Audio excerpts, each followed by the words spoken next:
¿Qué tal amigos? ¿Cómo están? Mi nombre es Rodrigo Ramírez. Como lo habíamos anticipado, el día de hoy vamos a tener un tema que va a llamar la atención en una perspectiva de la necesidad de un profesionista en conocer lo que se llama o se conoce como el Código de Ética Profesional.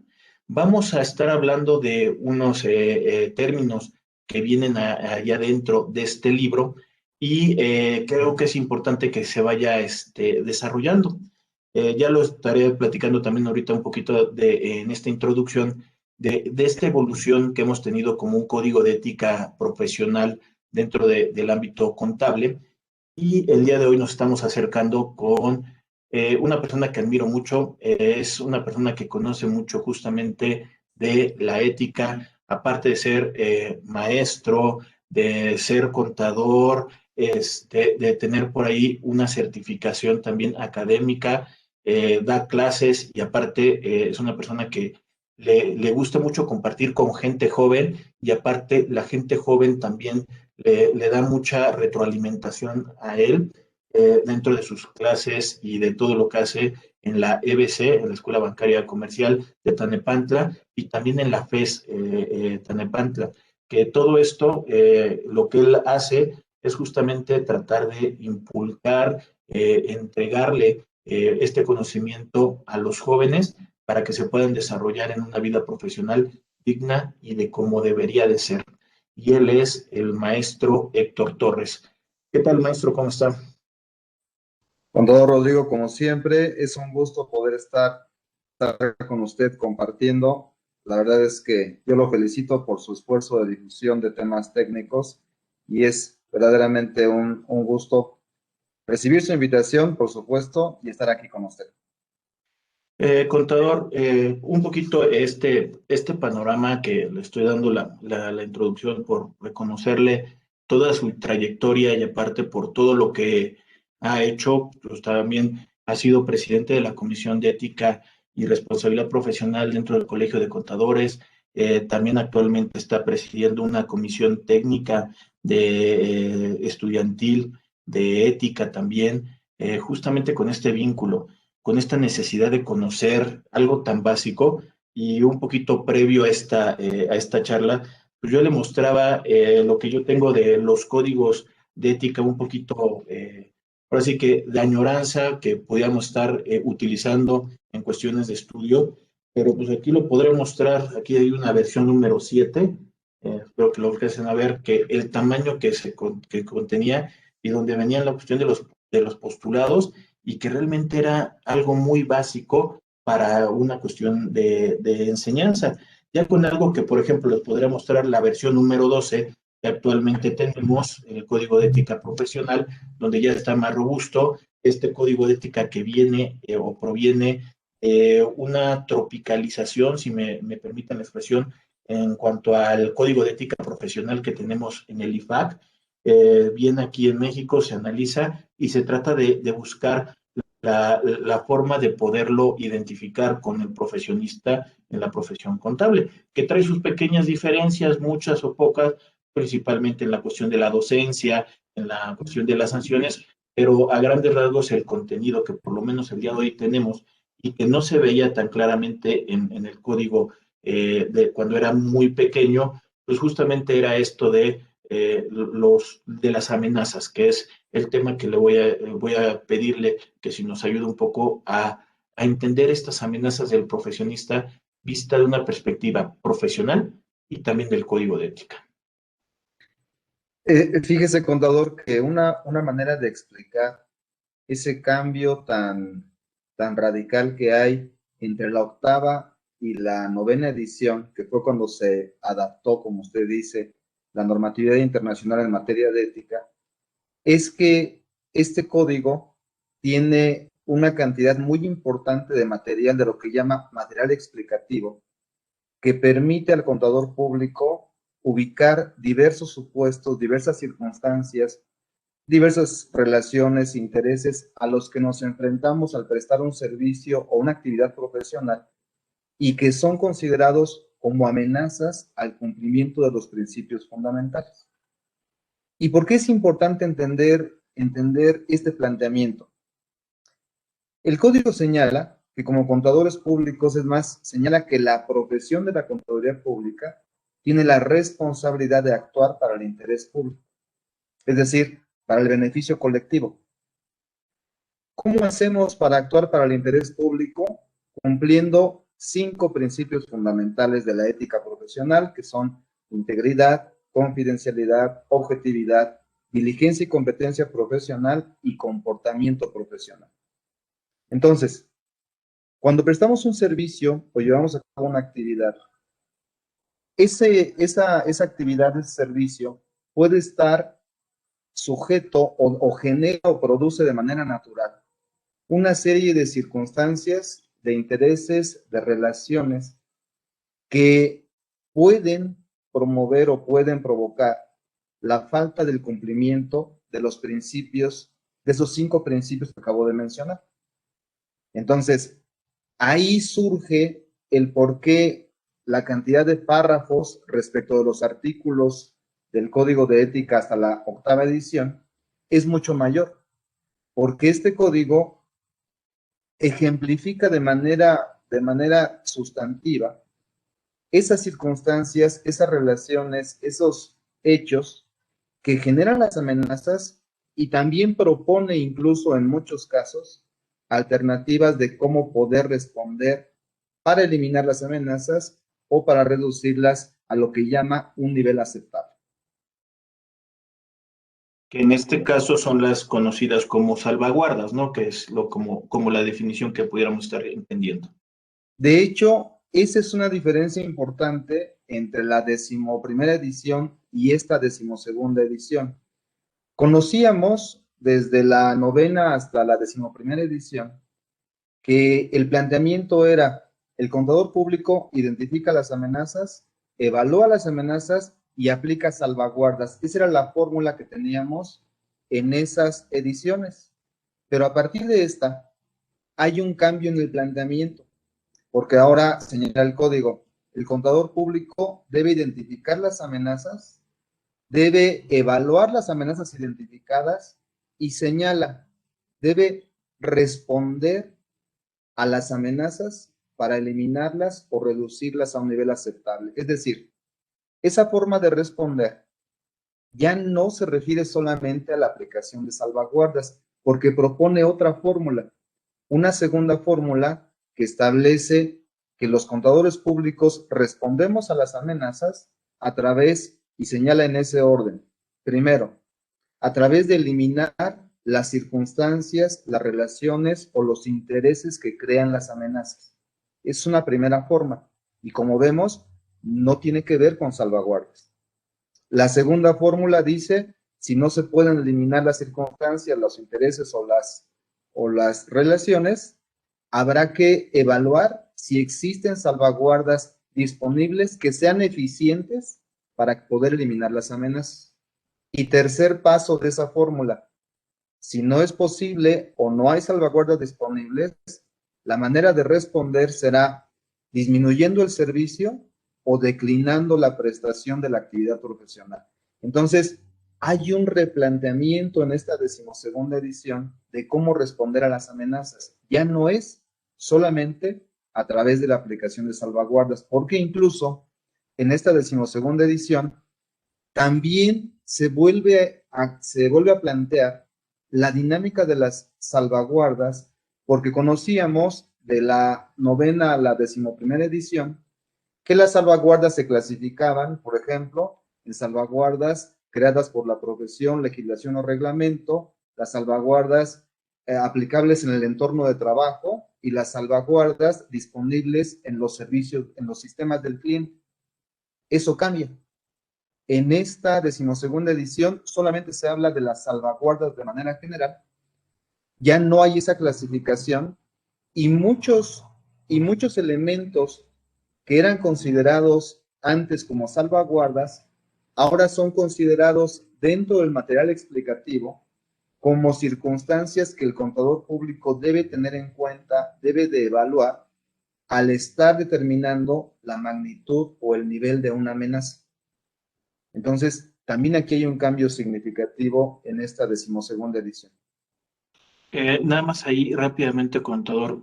Si bien estaría entendiendo, las salvaguardas entonces serían más estrictas en su forma de aplicación anteriormente así conocido, y ahorita deja a mucho el análisis del contador, porque no todas las circunstancias llegan a ser exactamente como queden plasmadas en letra. Entonces, ahorita con una respuesta te da una apertura de ciertas formas de cómo puede reaccionar el contador ante estas diferentes amenazas. ¿Sería correcta la percepción? Más bien sería, contador, que precisa en qué momento o bajo qué circunstancia podría aplicarse una salvaguarda, cosa que antes era una cuestión muy genérica. Es decir, antes decía, la manera de responder es aplicando salvaguardas. Ahora dice no. La manera de responder puede ser primero eliminando circunstancias, relaciones o intereses, que eso no es una salvaguarda. Eso es eliminar la causa origen de la amenaza. Segundo, evaluar, determinar si existen salvaguardas disponibles y son eficientes, porque puede haber una salvaguarda que exista, que esté establecida, pero que para el caso no sea eficiente o no pueda reducir el nivel de la amenaza. Y tercera, cosa que antes no estaba determinada de esa manera tan precisa como una manera de responder a las amenazas, deberá declinar el servicio o disminuir la prestación del servicio. Entonces, me parece, no es que cambie el rigor, sino que no da como única alternativa que el contador público responda tratando de buscar salvaguardas, sino más bien de origen o inicialmente eliminando aquella circunstancia, interés o relación que crea la amenaza, y si no es posible eliminarla, buscar alternativas de salvaguardas, y si no es posible, terminar con la prestación del servicio. Ok, Antes era mucho, muy determinante aplicar salvaguardas, nada más. ok, entonces en este entendimiento estaremos hablando que el código de ética profesional, lo primero es los principios fundamentales en lo que sería lo que yo tengo que tener ese cuidado de como profesionista de poderlos tener ese cumplimiento, estos principios, que muchos vienen también de una idiosincrasia interna y que se están viendo plasmados dentro de nuestra evolución como profesionista. Tenemos estas amenazas que ahorita se nos ayuda a identificarlas y la reacción a las amenazas para poderlas disminuir o eliminar o erradicar en este sentido. ¿Por qué hablo también de la cuestión de las amenazas? Porque tenemos a un profesionista que está en diferentes áreas. O sea, puede estar en la docencia, como lo dije hace ratito, puede estar en el sector de independiente, puede estar en el sector público y o privado. Entonces, este contador puede estar desarrollando muchas actividades con diferentes grupos o sectores y las amenazas, si bien estaríamos hablando que son las amenazas que todo el mundo tiene, deberíamos entender que estas amenazas tendríamos que identificarlas porque es lo que me estaría afectando al cumplimiento a mi ética profesional. Efectivamente, contador. De hecho, esta edición del código habla también de una cuestión que es muy importante, que tampoco estaba precisada en las ediciones anteriores. Habla del juicio profesional y cómo ese juicio profesional es un elemento que el contador público debe considerar indispensable al momento de estar evaluando las amenazas. Incluso tener esa capacidad de identificarlas tiene que ver con su juicio profesional, que lo entiende como aquellos conocimientos, como aquellas habilidades, como aquella experiencia relevante que permite ubicar que la prestación de un determinado servicio o la realización de alguna actividad en particular, por la propia naturaleza del servicio de la actividad, va a generar amenazas.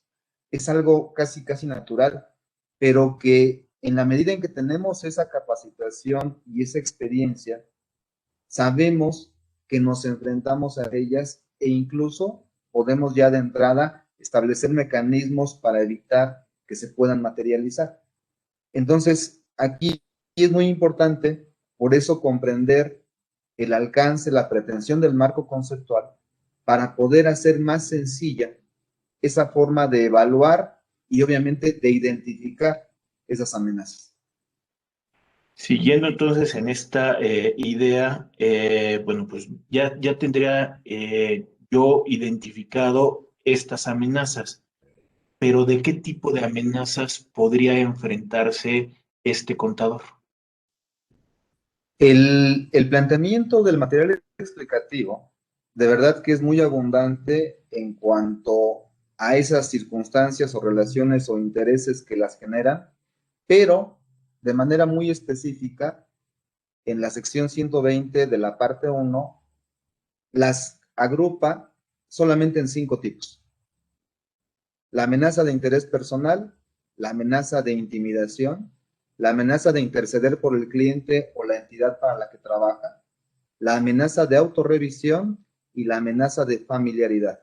Son 5 tipos, pero que si vemos en toda la descripción que hace el código de los ejemplos que nos muestra, nos damos cuenta que hay cosas que se presentan y las llamamos ahora o las podemos identificar o relacionar como una amenaza de interés personal, por ejemplo. Un ejemplo de una amenaza de interés personal, ¿cuál sería? O sea, yo como contador, ¿qué es lo que podría estarme amenazando identificado con algo personal? Mire, la amenaza de interés personal se presenta cuando algún tipo de interés financiero o económico incide o afecta el juicio profesional del contador. Nuestro juicio profesional contribuye al cumplimiento del principio de objetividad. Cuando actuamos aplicando el juicio profesional, seremos objetivos porque nuestro juicio estará basado en elementos objetivos y no estará de ninguna manera influenciado ni por algún interés, ni por algún prejuicio o ni por alguna razón de intimidación. Entonces, ¿cuándo se puede presentar una amenaza de interés personal? Imaginémonos que un contador público recibe un obsequio o recibe un trato preferencial. Eso por parte del cliente. Eso necesariamente puede comprometer su juicio profesional porque estaría violando su objetividad. En otro ejemplo, hablando de la prestación de un servicio dentro de una empresa, a un contador que se encarga de la preparación de la información financiera o de parte de la preparación de la información financiera y al mismo tiempo ese contador tiene acciones de la propia empresa. Ahí hay un interés eh, económico que es la objetividad en el trabajo. Entonces, ahí tenemos dos ejemplos muy claros de cuándo se puede dar una amenaza de interés personal. En otras oportunidades que he tenido posibilidad de platicar con usted, contador, hemos llegado y platicado haciendo referencia de la importancia de la valoración que le da cada una de las personas. ¿A qué voy? Uno de los ejemplos que ahorita acaba de decir, haciendo referencia a unos obsequios que me pueden estar dando, no se miden por la cuestión económica. O sea, no es un obsequio que me están dando una cuantía importante, estaría la cuestión de la amenaza, sino es la cuestión de la valoración. ¿A qué voy? Por ejemplo, la empresa donde trabajo me regala una pluma que puede ser que costara 5 pesos la pluma, pero es cómo yo asimilo ese obsequio que me están dando, sin importar el importe, es qué valor yo le genero al acto que están haciendo.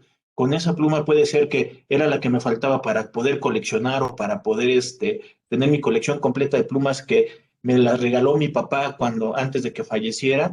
Entonces, yo le doy una importancia, aunque económicamente no tenga ese importe, sino es justamente por eso pensaría que el panorama es una amenaza personal, es algo que yo le estoy dando una valoración adicional al contexto que tenemos.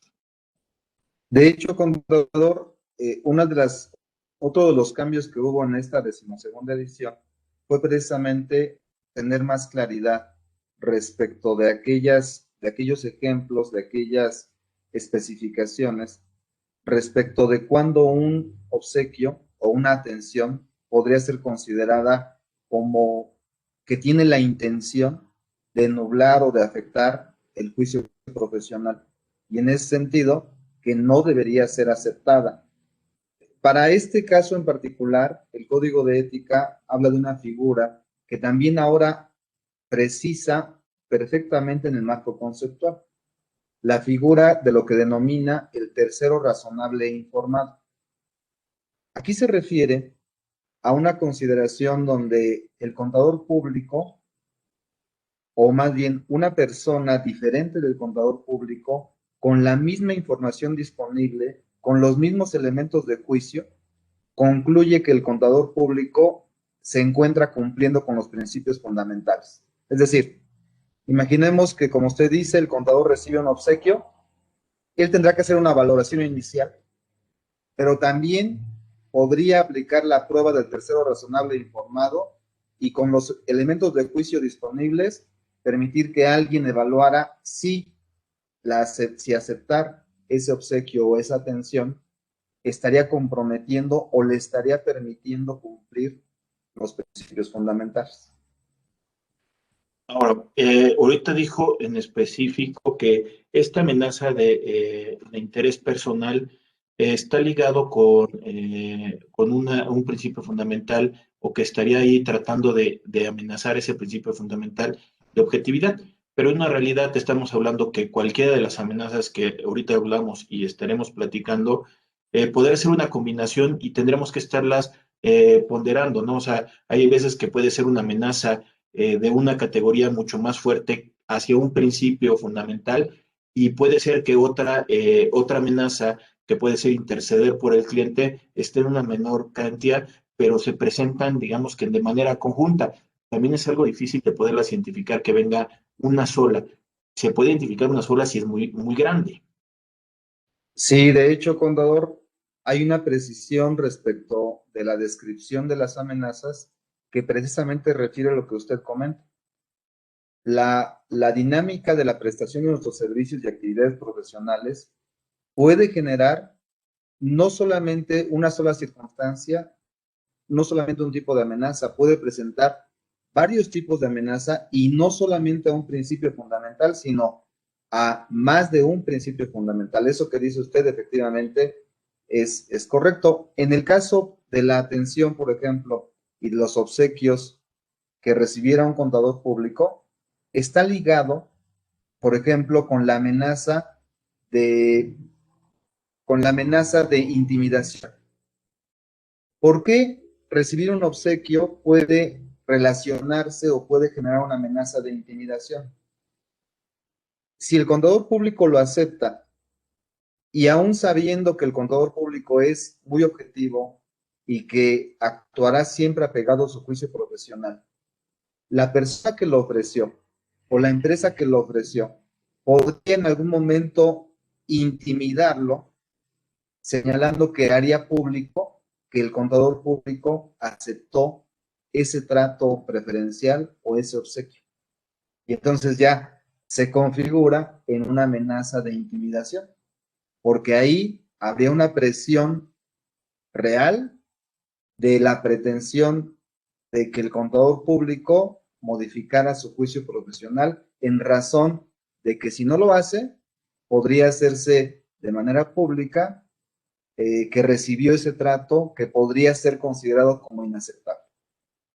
Y que también podría vincularlo con la amenaza de interceder por el cliente, ¿no? Que al final de cuentas, pues es cómo yo apoyo o ayudo a mi cliente por esa intimidación o por ese interés personal en diferentes escalas, ¿no? Sí, por ejemplo, particularmente en el caso de la amenaza de interceder por el cliente, ahí esa amenaza se presenta cuando el contador promueve una posición específicamente del cliente más allá de lo que debiera ser de acuerdo con su juicio profesional. Imaginemos un contador que dentro de una empresa se encarga de preparar la información financiera, sabe que la empresa requiere un financiamiento y hace adecuaciones en la información para presentarla de una manera tal que le otorguen el financiamiento. Ahí está presentándose una amenaza de interceder por el cliente, porque está el contador promoviendo una postura de la entidad que está siendo contraria no solo con el principio de objetividad, sino también con el principio de integridad.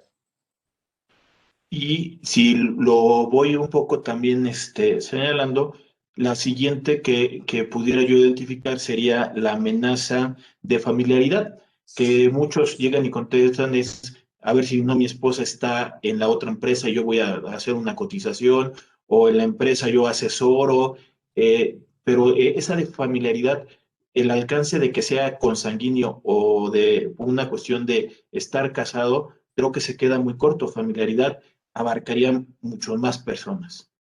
Sí, sí, definitivamente me parece que hablar de familiaridad no tendría que ver necesariamente con un lazo sanguíneo, porque incluso a veces las relaciones entre las personas son más cercanas con terceros que no necesariamente son familiares nuestros, ¿no? Entonces Sí, sí, no creo que se limite, no creo que deba limitar solamente a una cuestión familiar de sangre.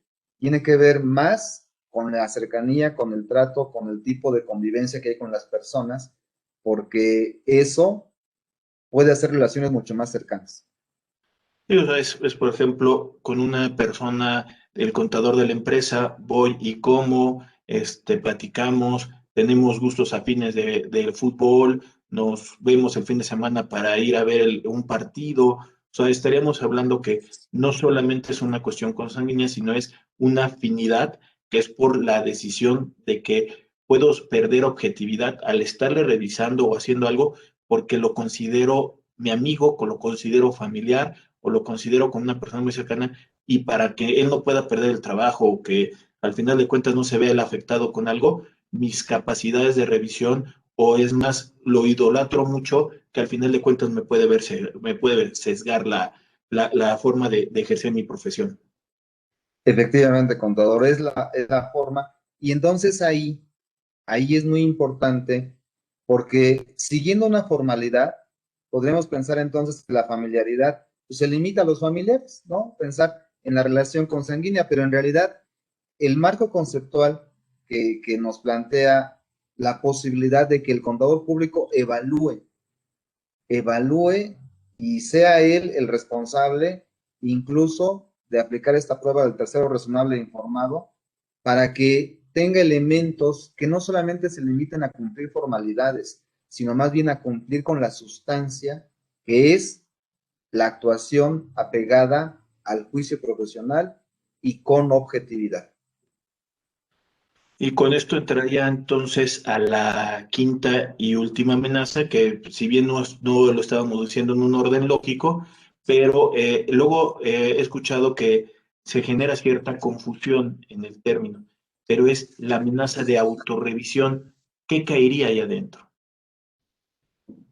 Esta amenaza se presenta cuando no se realiza adecuadamente una revisión de un juicio o de un servicio previamente prestado.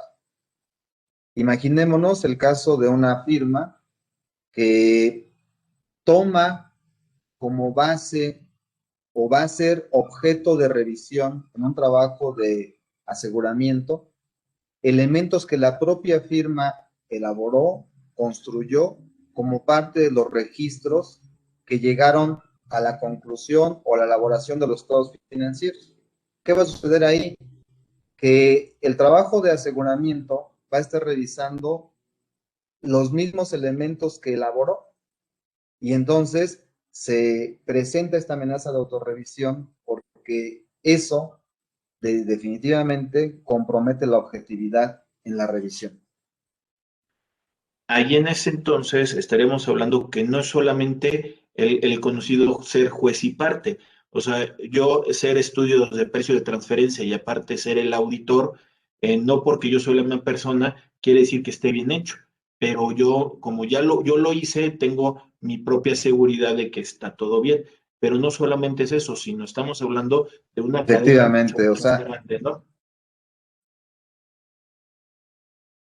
Obviamente no es necesariamente decir, bueno, es que yo lo hice, yo sé que está bien.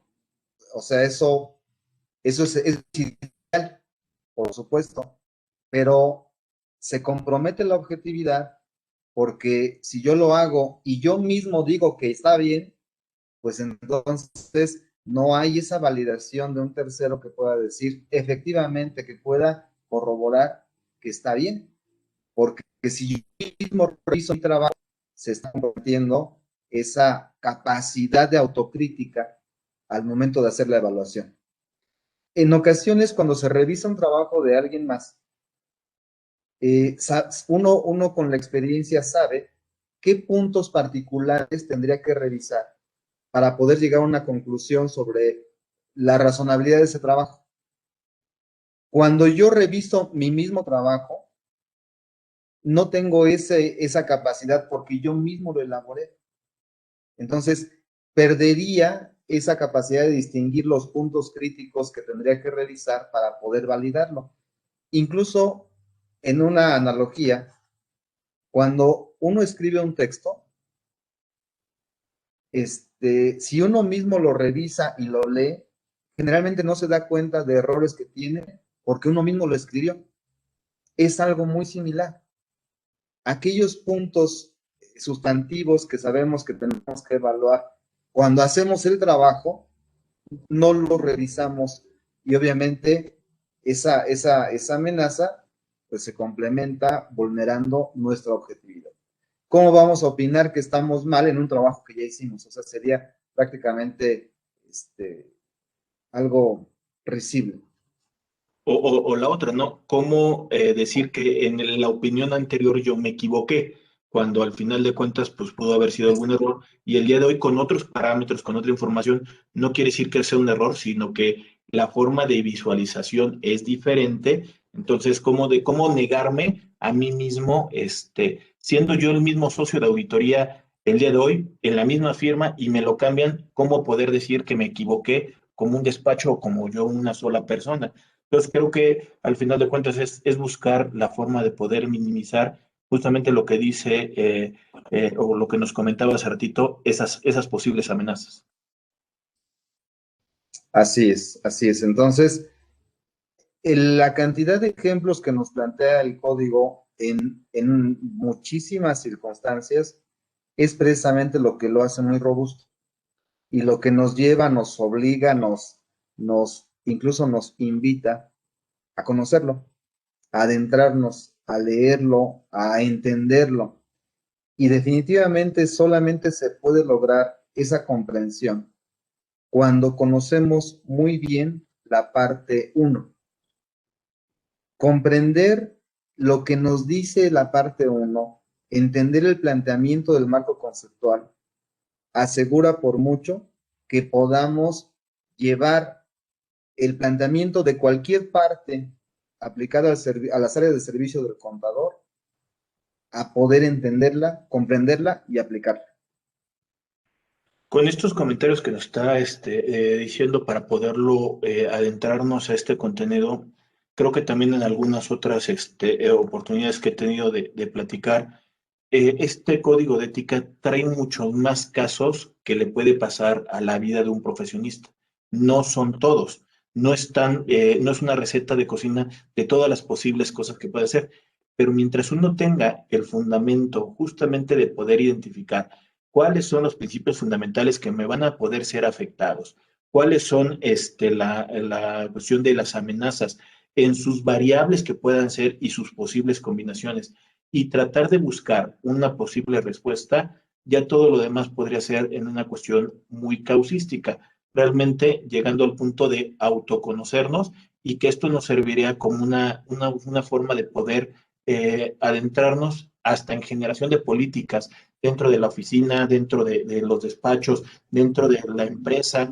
Esto nos ayuda como un manual de poder identificar este tipo de políticas y creo que la base, como lo está diciendo, en este caso, así como estaríamos hablando el día de hoy, la parte uno anteriormente conocida también como la serie A, que al final de cuentas es el cambio que hubo de la 11 a la 12ª versión, y que al final de cuentas creo que el día de hoy son necesarios un poco para podernos autoevaluar cómo estamos justamente en este tipo de políticas. Sí, coincido con usted, contador. El material que tenemos disponible en el código nos da para poder plantearnos incluso un código de ética de la firma o un código de ética del área o un código de ética en la empresa y para también establecer políticas que podrían aplicarse para mejorar los procesos dentro de nuestras firmas o dentro de las empresas. Realmente me parece que nos da un escenario muy amplio y como usted dice, de hecho el propio código lo menciona, sería imposible mencionar todas las circunstancias que pueden generar amenazas. Sin embargo, la comprensión del marco conceptual permite al contador público la aplicación de los principios fundamentales. Por una sencilla razón, no hay un margen, no hay una tolerancia para que se lleve a cabo el cumplimiento de los principios. No hay, si una acción que aunque no esté especificada en el código es contraria a esos principios, aunque no esté especificada, debemos entenderla cuando comprendemos el enfoque del marco conceptual como no permitir, simplemente. Es que, por ejemplo, el caso que podría yo plantear es eh, una básica que ahorita también puede estar sucediendo, las famosas compraventa de facturas, ¿no? El que yo le sugiera a un cliente que compre facturas de operaciones simuladas, propiamente no lo voy a encontrar en una manera descriptiva que está bien o está mal dentro del código de ética, sino sencillamente es que yo tendría que hacer una evaluación de mis principios fundamentales, de confidencialidad, de objetividad, para poder y ver si realmente me están afectando mis 5 principios o unos más que otros y ver las amenazas que de ahorita lo estábamos platicando, que por poder colocar esta factura me van a dar una comisión, pues ya tengo por ahí una cuestión de una amenaza de interés personal, de tema familiaridad, o sea, puede haber una combinación de muchas cosas que yo debería de empezar a poder identificar esto sin que me lo dijera la cuestión de muy causístico cada uno de los casos que pudiera estar planteado dentro del código de ética. Efectivamente, contador, ese ejemplo me parece genial.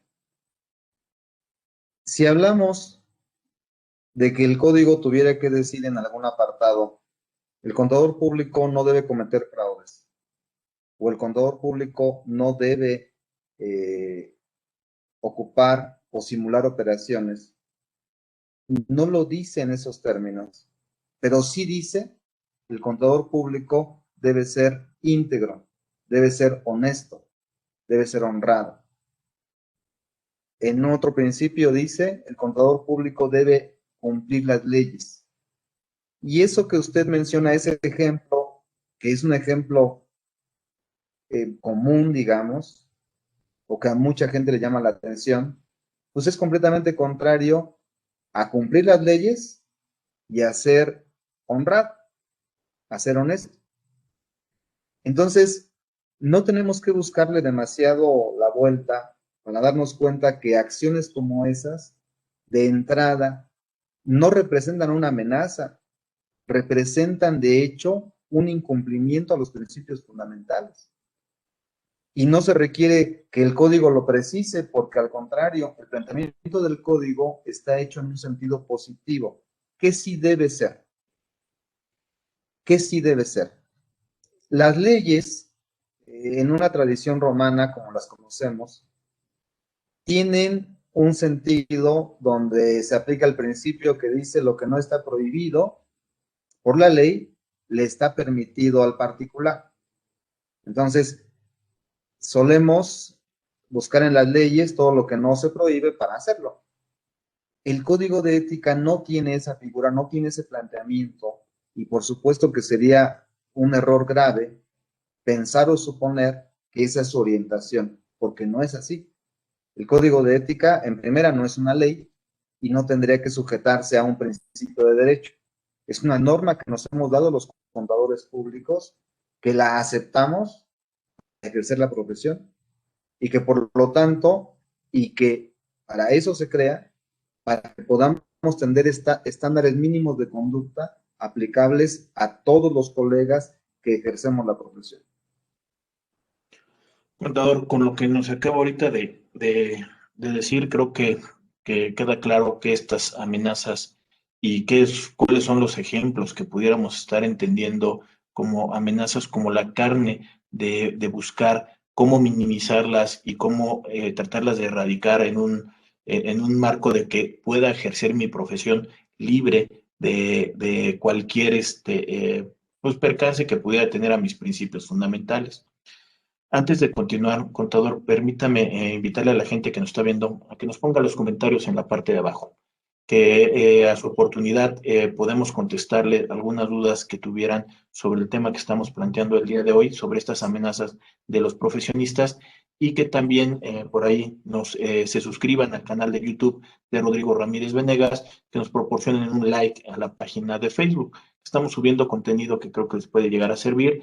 De igual forma, como lo he estado comentando, esto no es algo que sea una consulta en forma particular. Esto hay que verlo como un análisis causístico realmente. Cada uno de nosotros tenemos que verlo en forma particular.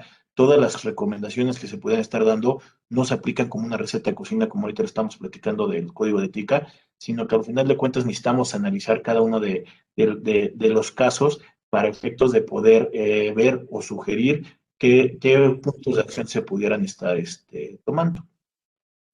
Contador, un poquito para ir concluyendo la plática que muy amablemente el día de hoy nos acompaña y que le agradezco muchísimo. Sé que lo decía también en la instrucción, le gusta mucho platicar de lo que más pudiera decir que conoce, que es la cuestión de la ética. También sé que también se dedica usted a diferentes temas de fiscal que ayudan como parte de su profesión que tenía, pero el expertise que usted ha desarrollado en esta área creo que es muy importante y yo se la admiro.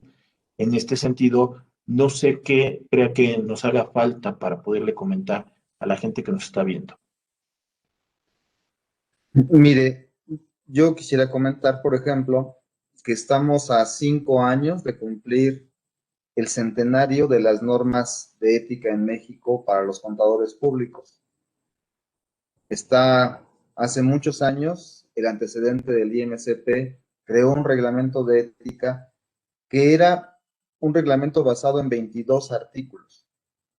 Era algo muy sintético, digamos, pero la orientación desde aquel reglamento hasta la fecha prácticamente sigue siendo la misma. Hay elementos comunes en aquellas disposiciones y en las que tenemos actualmente. La idea ahora o la forma en cómo está diseñado este código es que podamos tener un mayor entendimiento, una mayor comprensión, una mayor guía de aspectos específicos, de aspectos relevantes que debemos conocer para ejercer el juicio profesional. La ética no es, como usted bien dice, no es una receta, no es tampoco el decir, bueno, tenemos una serie de principios, no. La ética permite a nuestra profesión, y aquí quiero ser enfático en ese aspecto, permite a nuestra profesión actuar para el bienestar colectivo y con eso contribuir al sentido social que debemos tener como profesionales, como personas que accedimos a estudios de nivel superior. Y me parece que eso es algo que a veces no reflexionamos cuando entendemos, cuando comprendemos o cuando ni siquiera pensamos que es un estudio de nivel superior. Entonces, hay cosas que alguien diría, oye, el código no lo menciona. Sí, no lo menciona porque está hecho para profesionales. Y eso que dices tú o eso que se hace o que algunos hacen, no lo hace un profesional. Esa es la razón, por ejemplo, por la que en Europa o por la que en el ámbito internacional el código de ética no tiene sanciones, porque se entiende que está hecho y lo aplican profesionales. Que en este caso México pues sí busca la forma de poderlo sancionar en una cuestión de un tema colegiado, porque estaríamos hablando que independientemente que esto parte del Instituto Mexicano de Contadores Públicos, pues es que estamos hablando que es para una convivencia justamente con el cliente y con la cuestión de la profesión. Y que si no podemos un poco nosotros evaluarnos y podernos sancionar en este sentido, pues cada uno de los profesionistas posiblemente estará haciendo lo que cada uno quisiera. Sí, claro. Sí, claro, aunque hay que reconocer ahí que, que las sanciones son aplicadas, son administradas a través de las juntas de honor de las federadas y que también ahí precisamente se manifiesta otra limitación, porque si tomamos en cuenta que en el país hay alrededor de 1 millón en números redondos de contadores públicos, habría que compararlo con la cantidad de colegas que pertenecemos a un colegio. Entonces, ahí también hay una cuestión muy importante por analizar.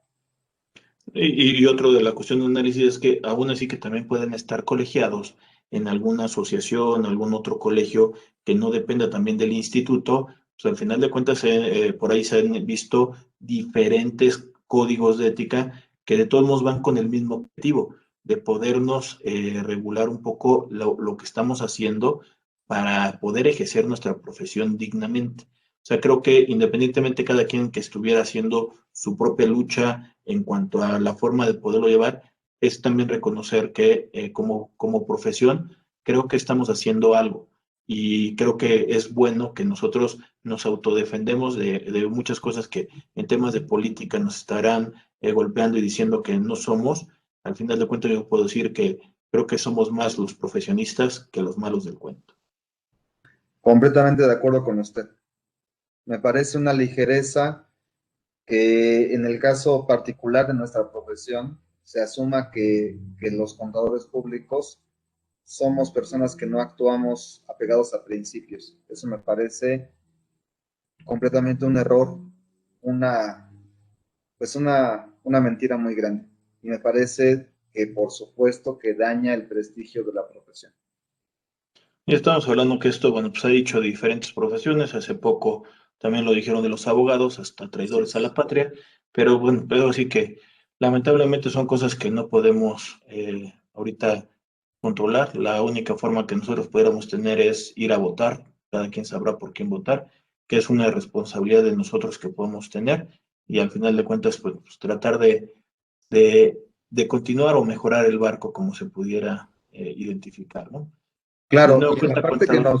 y en la parte que nos toca, por supuesto, trabajar, fomentar, porque a veces pensamos que en la empresa o en la firma, yo he conocido colegas que dicen, no, yo nunca trabajaría en la docencia. Y en la firma o en la empresa tienen a personas a su cargo y tal vez nunca se han dado cuenta que se convirtieron en sus maestros, porque al dirigirlos, al guiarlos, al encaminarlos, se convirtieron en sus maestros aún sin quererlo. Y precisamente es ahí donde también se ve el reflejo de la ética profesional del colega al estarles transmitiendo su actuación a esos colegas en formación sin quererlo.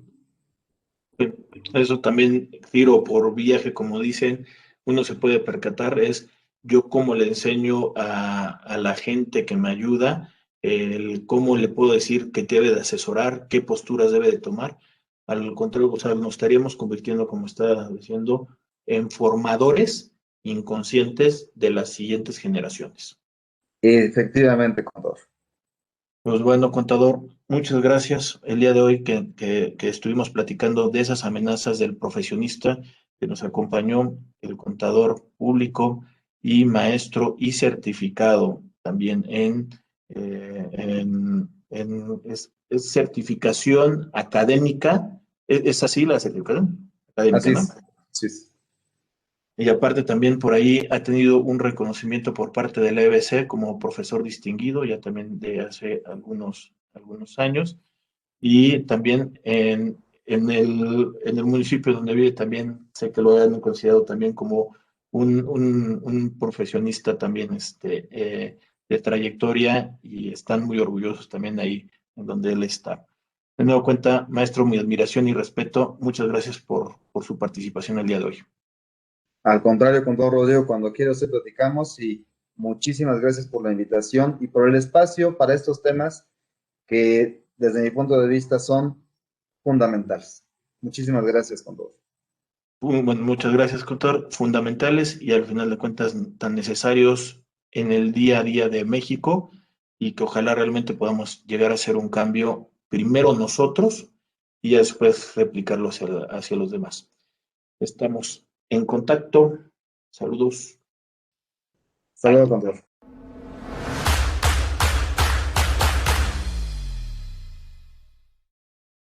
Si llegaste hasta aquí, te pedimos que te suscribas al canal de YouTube de Rodrigo Ramírez Venegas y también que nos apoyes dándole like a la página de Facebook. Te recordamos que si tú quieres saber más de 10 datos rápidos que te pueden llegar a servir en tu día a día, aquí, apriétale aquí lo estamos poniendo.